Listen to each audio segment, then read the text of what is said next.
seja uma história dentre muitas. Valéria, 44 anos, conta que a sua avó foi a primeira a aceitar Jesus na Carioca Assembleia de Deus.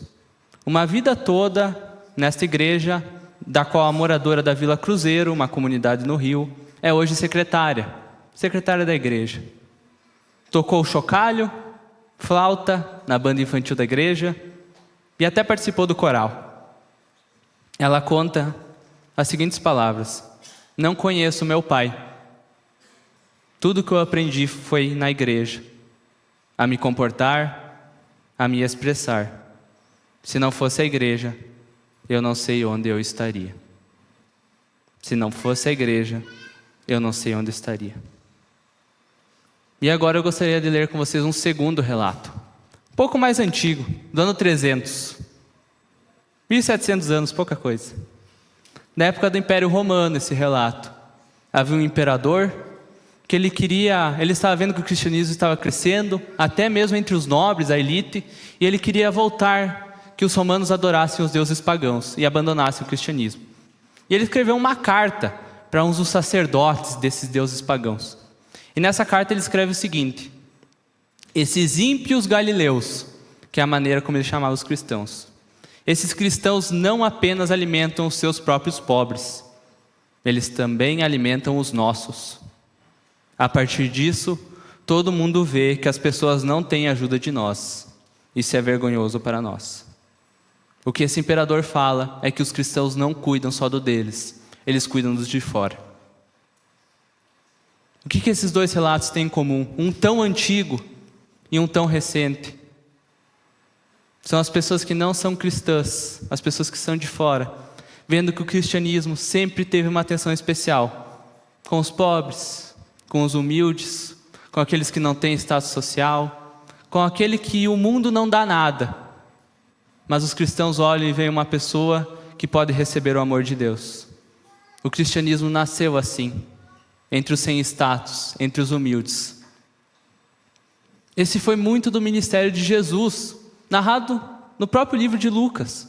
Lá no capítulo 4, Lucas vai falar sobre o início do ministério de Jesus, sobre a primeira pregação que ele fez em Nazaré.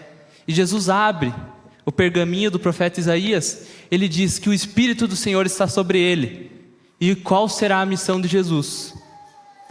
Pregar boas novas aos pobres, liberdade aos presos, vista aos cegos, libertar os oprimidos e proclamar o ano da graça. Este era o ministério de Jesus.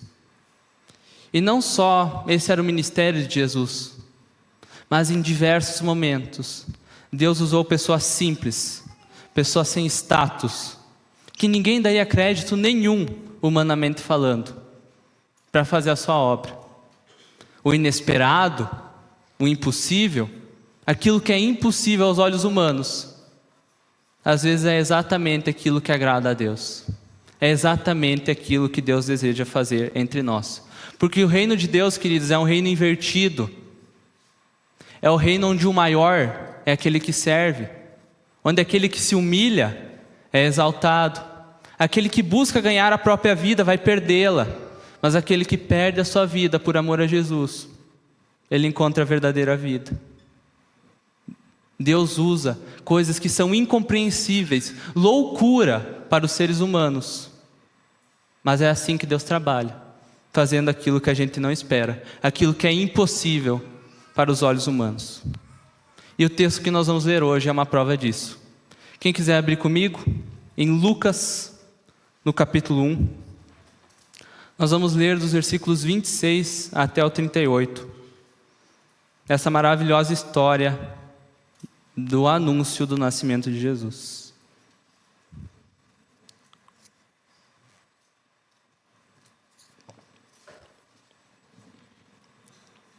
Lucas, capítulo 1, versículo 26 até o 38. Quem achou diz um amém aí? Quem não achou, misericórdia. Opa, não tivemos nenhum. Assim diz a palavra de Deus. No 6º mês, Deus enviou o anjo chamado Gabriel a Nazaré, cidade da Galileia, a uma virgem prometida em casamento a certo homem chamado José, descendente de Davi. O nome da virgem era Maria. O anjo, aproximando-se dela, disse: Saudações, agraciada, o Senhor está com você. Maria ficou assustada com essas palavras, pensando no que poderia significar essa saudação. O anjo, porém, lhe disse: Não tenha medo, Maria, pois você foi agraciada por Deus. Você ficará grávida e dará à luz a um filho, e lhe porá o nome de Jesus. Ele será grande e será chamado Filho do Altíssimo.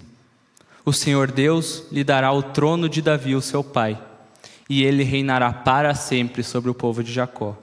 O seu reino jamais terá fim. Maria perguntou ao anjo: Como acontecerá isso, uma vez que sou virgem? Outras traduções falam: uma vez que não conheço homem algum. O anjo respondeu: O Espírito Santo virá sobre você, e o poder do Altíssimo a cobrirá com a sua sombra. Assim, aquele que há de nascer será chamado Santo, Filho de Deus. Também Isabel, a sua parenta, terá um filho na velhice. Aquela que diziam ser estéril está no 6º mês de gravidez, pois nada é impossível para Deus. Vou repetir o versículo 37. Pois nada é impossível para Deus. Maria respondeu: Sou serva do Senhor, que aconteça comigo conforme a sua palavra. Então o anjo a deixou. Pai, nós estamos diante da tua presença neste momento, diante da tua palavra, Pai. Fere os nossos corações com a tua palavra, que não sejam técnicas humanas, ferramentas, nada disso, Senhor meu Deus, que transforma vidas. O que transforma vidas é o teu poder, Pai, o teu Santo Espírito agindo em nossos corações, e é por ele que eu clamo neste momento. Age em nossos corações, age em nossas vidas, Pai, para que a gente compreenda a tua vontade e aquilo que o Senhor quer nos dizer nesse texto. Em nome de Jesus, meu Deus. Amém e amém. Queridos, este evangelho possui um propósito claro. Lucas reuniu informações confiáveis sobre a vida de Jesus, sobre os seus ensinamentos, sobre tudo aquilo que ele fez. Mas ainda, Lucas não está só preocupado com fatos, com relato histórico. Mas Lucas também está querendo mostrar qual é o significado disso tudo. Qual é a importância que cada evento tem para nós. Nesses 2 primeiros capítulos, Lucas 1 e 2, que são os nascimentos de Jesus e de João Batista, os personagens principais da nossa história, Lucas, ele antecipa diversos temas. Ele já mostra que o reino de Deus já está chegando. Lucas mostra que através de João Batista e de Jesus, Deus tem propósitos para cumprir nessa terra. Lucas usa as escrituras, referências ao Antigo Testamento. Lucas usa diálogos, homens e mulheres falando. Mais para frente nós veremos os hinos que Maria canta exaltando ao Senhor, que Zacarias canta falando sobre a missão de João Batista, Simeão canta falando sobre ao ver Jesus bebê, ele ter visto a salvação. Lucas usa esses diversos diálogos, esses diversos fatos, para mostrar que as promessas de Deus estão se cumprindo. Que essas 2 famílias estão experimentando o impossível com Deus.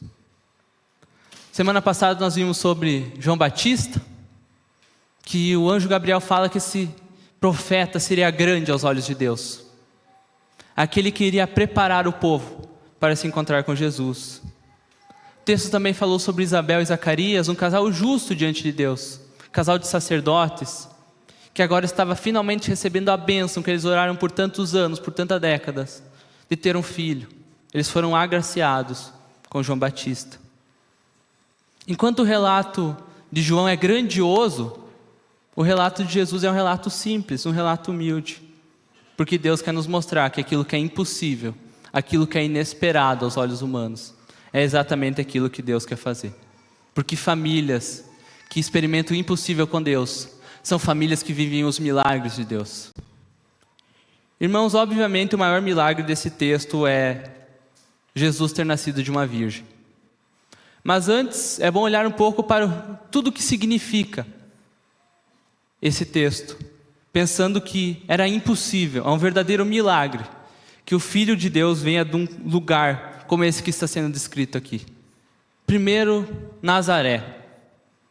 Nazaré era uma vila sem importância nenhuma, uma aldeia insignificante, 500 pessoas, 1000 no máximo de população.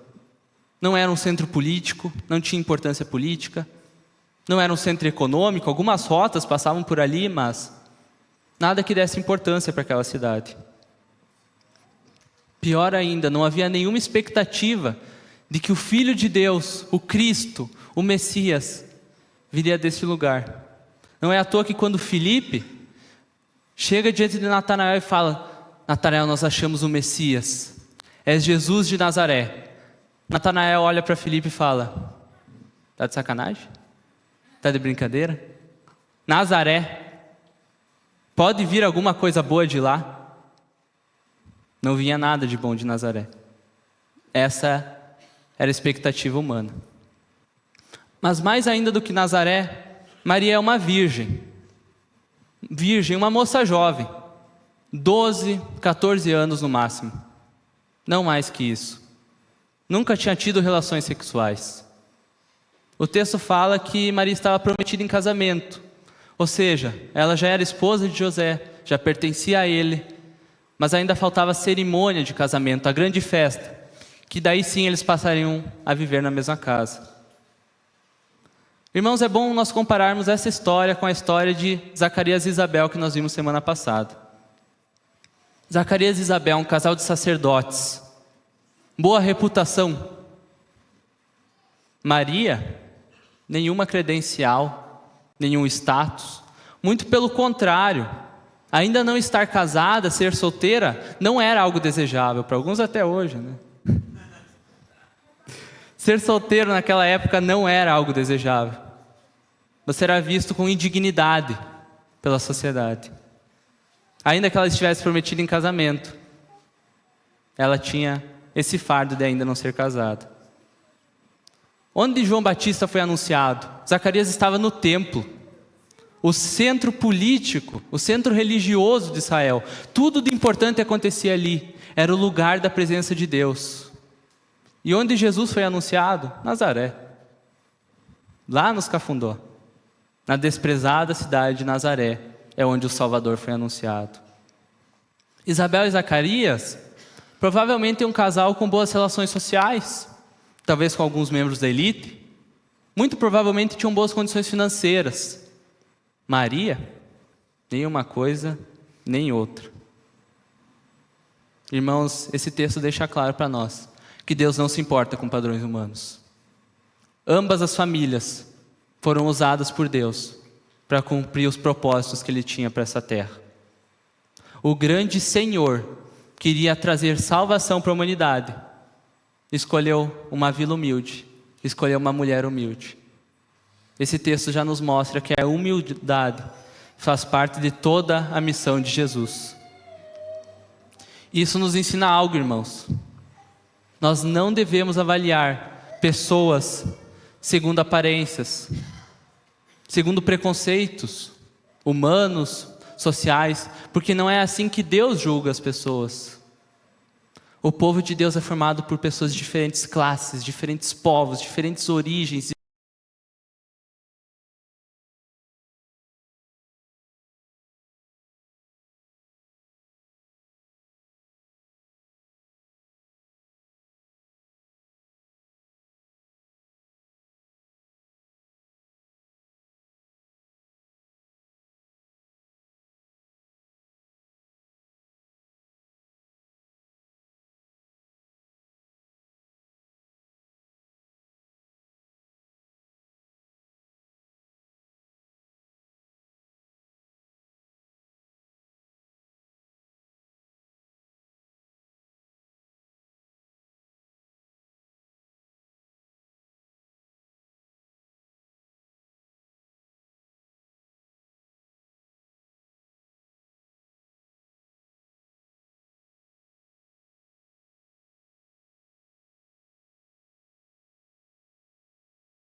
milagre gigantesco de um contexto como esse, o Filho de Deus nascer.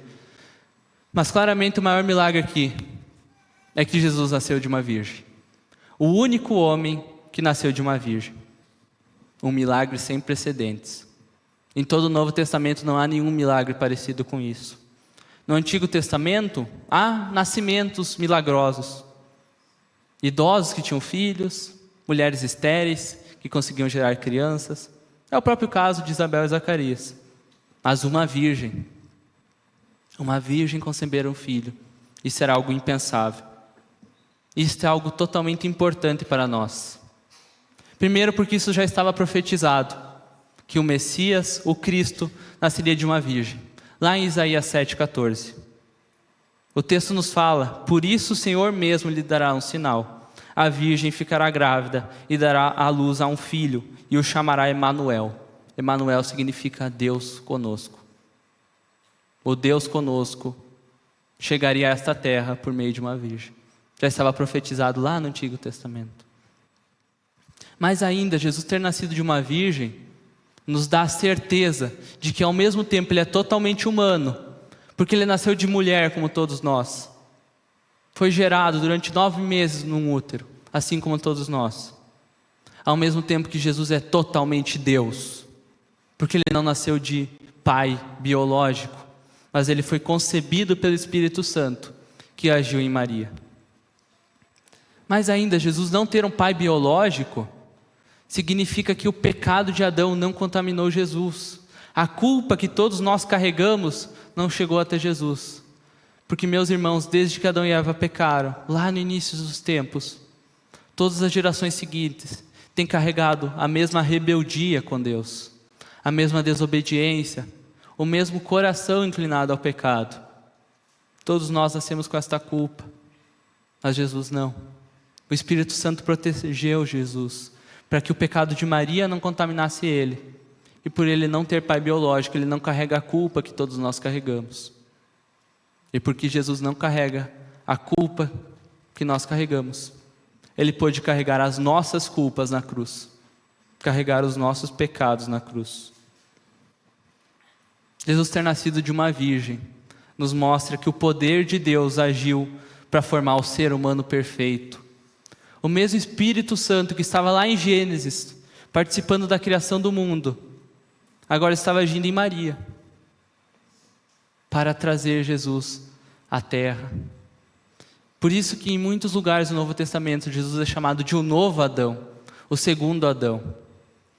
Porque Jesus está iniciando uma nova humanidade. A humanidade de Adão, que nasce na desobediência, nasce na rebeldia com Deus, está ficando para trás, diante de Jesus. O início de uma nova humanidade, que serve a Deus e vive para a sua glória. Jesus ter nascido de uma virgem nos garante que Ele é o início de uma nova humanidade. Toda pessoa que se converte a Cristo é uma nova criatura. Se alguém está em Cristo, é nova criatura. 2 Coríntios 5,17. Toda pessoa que está em Cristo pode ter a sua história transformada pelo poder de Deus, pois nada é impossível para Deus, meu irmão. Deus pode transformar nossas histórias, nossas vidas, fazer com que a gente deixe nossa vida antiga para trás, as coisas que nos prendem serem abandonadas através do poder de Deus. Nós podemos negar a nós mesmos diante das maravilhosas promessas que Jesus oferece para todo aquele que se converte a Ele, para todos os filhos de Deus, que não nascem de homem, não nascem da carne, mas nascem do Espírito, da água e do Espírito. Se alguém não nascer de novo, não pode entrar no reino de Deus.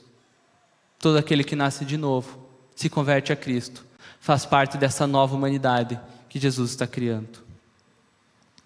E pode fazer parte das promessas de Deus, que Deus deixou para todos nós. Meus irmãos, nós vivemos o impossível que Deus nos oferece, é nós vivemos as promessas que Ele fez para nós.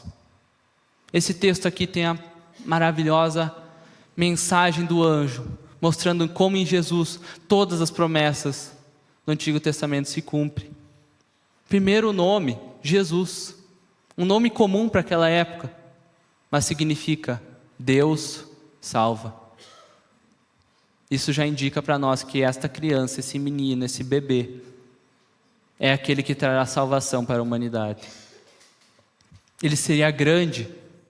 Quando o Gabriel vai falar de João Batista, ele fala: João Batista será grande aos olhos de Deus. Quando o Gabriel vai falar de Jesus, ele fala: Jesus será grande. Ponto final. Jesus será grande. Jesus não tem nenhuma referência, porque Ele mesmo é a referência. Ele é simplesmente grande, maior do que tudo que a gente imagina, maior do que qualquer criatura. Ele é como Deus. E Jesus ainda seria o Filho do Altíssimo, que é um sinônimo de Filho de Deus. O Filho do Altíssimo que receberia o trono de Davi. O que significa o trono de Davi? Lá no Antigo Testamento, lá em Israel, o rei Davi decidiu construir um templo para Deus, para que Deus pudesse habitar no meio daquele povo. E Deus faz duas promessas para Davi. Uma, que o filho de Davi iria construir um templo, não Davi. Este filho é Salomão. Mas existe outra promessa que Deus faz, de que haveria um dia um filho de Davi perfeito. Lá em 2 Samuel 7, vou ler alguns versículos do capítulo que fala sobre essa promessa que Deus faz para Davi. No versículo 12, 2 Samuel 7,12 diz: escolherei um dos seus filhos para sucedê-lo, um fruto do seu próprio corpo, e eu estabelecerei o reino dele. E eu firmarei o trono dele para sempre.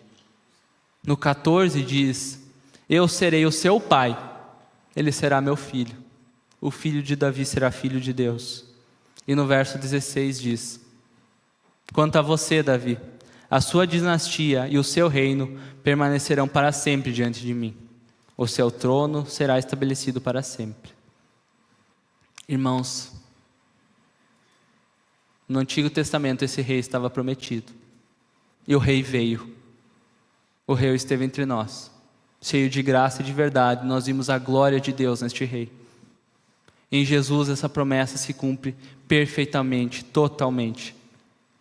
Todo o ministério de Jesus foi o anúncio de que o reino de Deus havia chegado. E que Ele era o rei prometido. Quando Jesus ressuscita, todos os discípulos têm a clareza de que Jesus havia sido coroado como rei. Porque Jesus ter ressuscitado é Deus declarando: o meu filho morreu pelos pecados de vocês, e eu aceito o sacrifício dele. E todo aquele que aceita, vê em Jesus como seu Salvador, está sem culpa diante de mim. E por isso Jesus agora é coroado de honra e de glória, à destra de Deus. Meu irmão, hoje, nesse exato momento, desde o dia que Jesus ressuscitou até hoje, todo mundo está debaixo da autoridade de Jesus. Não há 1 centímetro da existência que não esteja debaixo do seu governo. E por que nós ainda vemos maldade, então, sofrimento, tristeza, se Jesus reina? Porque Deus é paciente. Ele está esperando que mais e mais pessoas se convertam, mais e mais pessoas se arrependam. Porque quando Jesus vier, Ele irá derrotar todos os seus inimigos, todo o mal que há no mundo será extinto. E de forma plena, de forma completa, Jesus estabelecerá o reino de Deus, sobre tudo e sobre todos.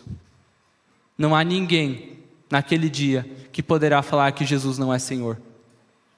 Em Filipenses 2, o apóstolo Paulo está ensinando aos filipenses como eles devem viver, não colocando seus próprios interesses na frente dos outros, não vivendo de forma egoísta, mas vivendo como Jesus viveu. Porque Jesus, sendo Deus, não se manteve nessa posição, mas se humilhou, se tornou ser humano, foi obediente até a morte de cruz. E o apóstolo Paulo declara para nós qual foi a recompensa de Jesus, por ele ter sido obediente até a morte de cruz. Por isso Deus o exaltou à mais alta posição, e lhe deu o nome que está acima de todo nome, para que ao nome de Jesus se dobre todo o joelho, no céu, na terra e debaixo da terra, e toda língua confesse que Jesus Cristo é Senhor, para a glória de Deus Pai. Jesus Cristo é Senhor. Isto resume a nossa fé. Essa é uma das declarações mais poderosas que qualquer um de nós pode fazer. Deus prometeu que o rei viria, e o rei veio. Meus irmãos, nós podemos ter certeza de que as promessas de Deus se cumprem. Nós podemos confiar nele, de que tudo que ele disse, tudo que ele se prometeu, se cumprirá. Deus não é homem para mentir, nem ser humano para mudar de ideia. Alguma vez ele falou e não agiu? Alguma vez ele prometeu e não cumprirá? Nunca. Todas as promessas de Deus ou se cumpriram ou irão se cumprir. Deus é fiel. Deus não é como nós, que falha. Nós falhamos, nós somos infiéis, nós erramos. Deus não é assim. Deus é perfeito, fiel em todo o tempo. E tudo aquilo que Ele fala e promete, Ele irá fazer. Meus irmãos, Deus escolheu a família de Maria. Maria e José. O lugar onde Deus decidiu cumprir essa promessa maravilhosa do rei chegar, o rei de todo o universo estar entre nós. As nossas famílias, meus irmãos, também podem ser o lugar onde as promessas de Deus se cumprem. As promessas de que nós, perdoando uns aos outros, nós podemos experimentar o perdão de Deus. As promessas de, no meio da tristeza, no meio da falta, nós nos alegrarmos no Senhor e não nas circunstâncias. As promessas de suportar os sofrimentos, as dores, as tribulações, porque dor nenhuma se compara com as recompensas que Deus preparou para nós na eternidade. As promessas, irmãos, de dentro de nossas famílias, nós fazermos orações e nós confiarmos no Deus que responde orações. E dentro de nossas famílias, nossas casas, nós recebemos as respostas de Deus. Deus cumpre as promessas que faz, meus irmãos. E as nossas famílias são os lugares perfeitos para nós vermos essas promessas se cumprindo. Deus, para concretizar seus planos, para fazer cumprir as suas promessas, Ele usa pessoas submissas. Famílias que se submetem ao Senhor. Nesse texto, Maria é muito elogiada por sua fé e por ter se submetido a Deus. E aqui é importante nós fazermos uma observação. Muitos enxergam Maria de uma maneira que não é correta, menor do que aquilo que a Bíblia fala. O que não é correto, não é justo, não é verdadeiro. A Bíblia elogia Maria e de forma alguma nós podemos desprezá-la. Por outro lado, é muito comum, nosso contexto de Brasil, nosso contexto de outras tradições cristãs, Maria receber um posto que não é devido. Ensinar coisas sobre Maria que não estão em nenhum lugar da Bíblia. Buscando o catecismo da Igreja Católica, alguns comentários, eu vou ler para vocês alguns dos dogmas que existem em outras tradições que falam sobre Maria. O primeiro, Maria é mãe de todos os cristãos, assim como Eva é a mãe de todos os seres humanos. Maria é a nova Eva, mãe universal da igreja. Maria é a intermediadora entre as criaturas e seu filho, porque ela era cheia de graça. Jesus é nosso mediador com o Pai, mas Maria é nossa mediadora com Jesus. Primeiro precisamos nos conduzir e interceder a Maria, para depois nos aproximarmos de Jesus, para depois nos aproximarmos de Deus. Outro dogma, Maria é virgem, antes, durante e depois do nascimento de Jesus. O dogma da virgindade perpétua de Maria. Maria é perpetuamente virgem. O dogma da Imaculada Conceição, que diz que Maria nasceu sem a mancha do pecado original. As duas pessoas na história que nasceriam sem o pecado, Jesus e Maria. O último dogma, Maria não morreu, mas ela ascendeu aos céus em corpo e alma. O dogma da Assunção. Esses são dogmas, irmãos, que existem em outras tradições cristãs, mas com pouquíssimo fundamento na Bíblia. Poucos versículos isolados que tentam usar para fundamentar essas doutrinas. Para outras tradições, isso não é um problema, não estar na Bíblia. Os católicos, por exemplo, eles não têm a Bíblia como a única fonte de ensino e de verdade. Eles seguem as tradições da igreja, eles seguem a autoridade do Papa, eles seguem as decisões dos concílios, as decisões dos bispos quando estão reunidos. Para eles não tem problema esse dogma não estar claro na Bíblia, mas para nós é. Nós somos protestantes, nós somos batistas, e diferente de outras tradições, a Bíblia é a nossa única fonte de autoridade. É a nossa única fonte que nos ensina como viver a fé, que nos mostra tudo aquilo que é necessário para nós sermos salvos e viver a vida cristã. E a Bíblia não ensina nenhum destes dogmas. A Bíblia não ensina que Maria não morreu. A Bíblia não ensina que nós devemos interceder até Maria. A Bíblia não ensina que Maria nasceu sem pecado. E se a Bíblia não ensina isto, nós não podemos afirmar essas doutrinas. Por outro lado, irmãos, nós podemos afirmar sobre Maria aquilo que a própria Bíblia diz sobre Maria. Nesse texto que nós lemos de Lucas, a Bíblia fala que Maria é agraciada. É como se o anjo chegasse diante de Maria e falasse: você que é favorecida com a graça de Deus. É o mesmo termo para falar da graça que nós cristãos recebemos. Maria recebeu um chamado especial de Deus para ser salvadora da humanidade. Isto é uma graça, um privilégio que ela teve sem merecer e que nenhuma outra mulher na história teve. O anjo também fala a Maria: o Senhor é contigo. O foco desta frase não está em Maria, faz o que tu quiser que vai dar bom. Tu só vai ter bênção, teus planos vão dar tudo certo. O foco não é este. O foco está em dizer: Maria, Deus está contigo. Não importa se virão dificuldades, se sacrifícios terão que ser feitos, ou se tudo vai estar em paz. Deus é contigo. Sabe qual é a verdadeira graça, irmãos? Saber que Deus é conosco. A maior bênção que nós podemos ter, saber que Deus está com a gente. E a afirmação que mais deveria nos chocar é o versículo final desse texto, lá no versículo 38, quando Maria responde ao anjo: sou serva do Senhor, que aconteça comigo conforme a tua palavra. Total submissão à vontade de Deus. Maria possuiu uma fé impressionante. Ela não pede sinais, ela não reluta sobre o que vai acontecer, ela não duvida da palavra do anjo, ela crê. Maria é um exemplo de fé. A única coisa que ela deseja saber é como ela ficará grávida. É isso que ela pergunta ao anjo: como isso vai acontecer? Mas ela não duvida, ela não reluta, ela não pede sinais. Irmãos, em todo o Antigo Testamento isso nunca aconteceu. Alguém que simplesmente ouve a palavra de Deus e deseja que a palavra de Deus se torne uma realidade em sua vida. Isso é sem precedentes. Essa adolescente de Nazaré, ela possui uma fé maior do que um sacerdote, porque Zacarias, quando ouve a palavra do anjo, ele duvida e pede um sinal. Maria tem uma fé maior do que Zacarias neste momento. Maria neste momento está expressando uma fé maior do que o pai da fé, Abraão, porque Abraão, quando lhe é prometido um filho, ele não espera pacientemente, mas ele decide se deitar como escrava para tentar adiantar o processo. Maria neste momento tem mais fé do que Abraão.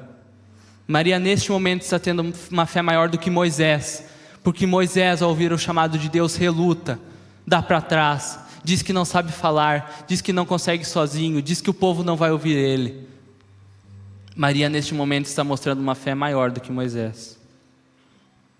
Maria está mostrando uma fé maior do que Elias, porque Elias, depois de ver os milagres de Deus e Deus o salvando, quando uma rainha decreta que Elias deveria ser morto, Elias se esconde, clamando a Deus para que ele possa morrer, porque ele foi o último que sobrou. Neste momento, Maria está mostrando uma fé maior do que Elias. Maria, nesse texto, mostra uma fé maior do que muitos dos heróis do Antigo Testamento. E eu arriscaria dizer que ela demonstra uma fé maior do que muito de nós.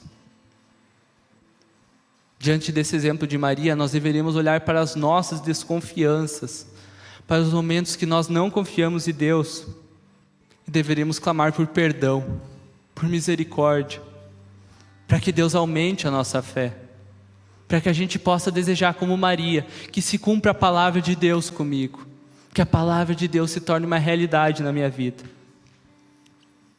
Meus irmãos, Jesus é Senhor sobre tudo e sobre todos. E com certeza existem áreas em nossas vidas que ainda estão contaminadas, que ainda não estão completamente de acordo com a vontade de Deus. Mas nós devemos submeter cada pedaço da nossa vida a Jesus, ao Senhor, para que cada pedaço da nossa vida esteja de acordo com aquilo que Deus nos ensinou, com aquilo que Jesus nos deixou.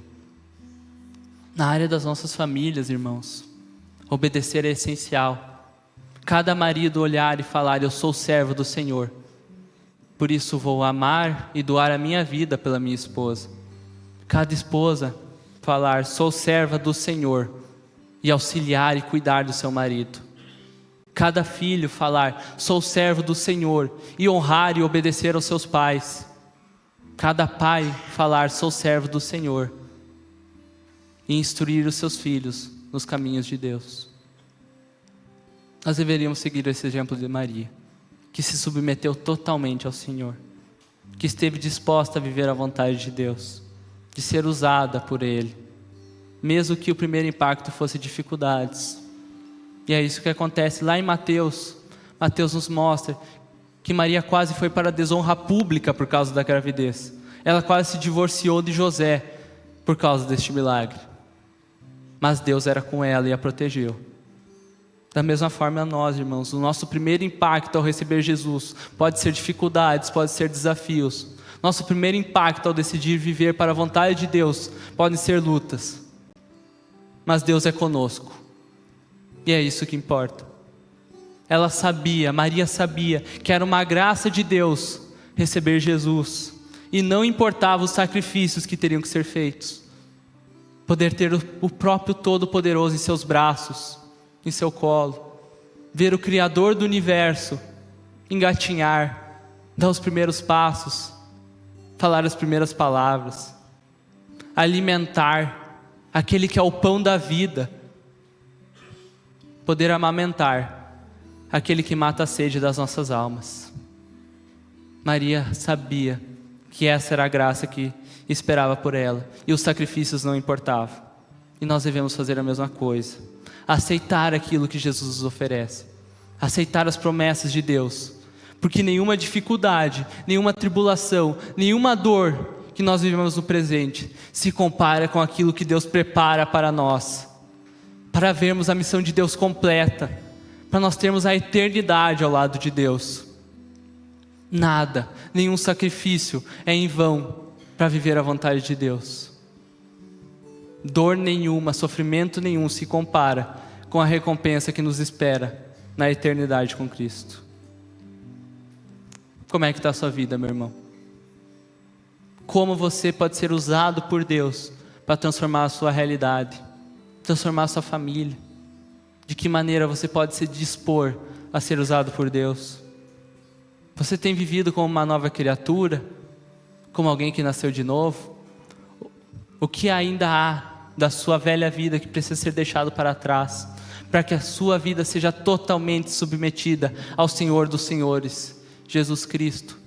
Para que você possa falar com convicção e com certeza: sou servo do Senhor, sou serva do Senhor. O que falta, meu irmão, minha irmã? Qual área da sua vida que você precisa colocar nas mãos de Deus e confiar que Ele vai cumprir o que prometeu? Que pedaço da sua vida você precisa orar a Deus e dizer: Pai, eu não consigo, Deus, eu preciso de ajuda, cuide desta área, eu entrego ela em Tuas mãos, cumpra nessa área da minha vida aquilo que o Senhor prometeu.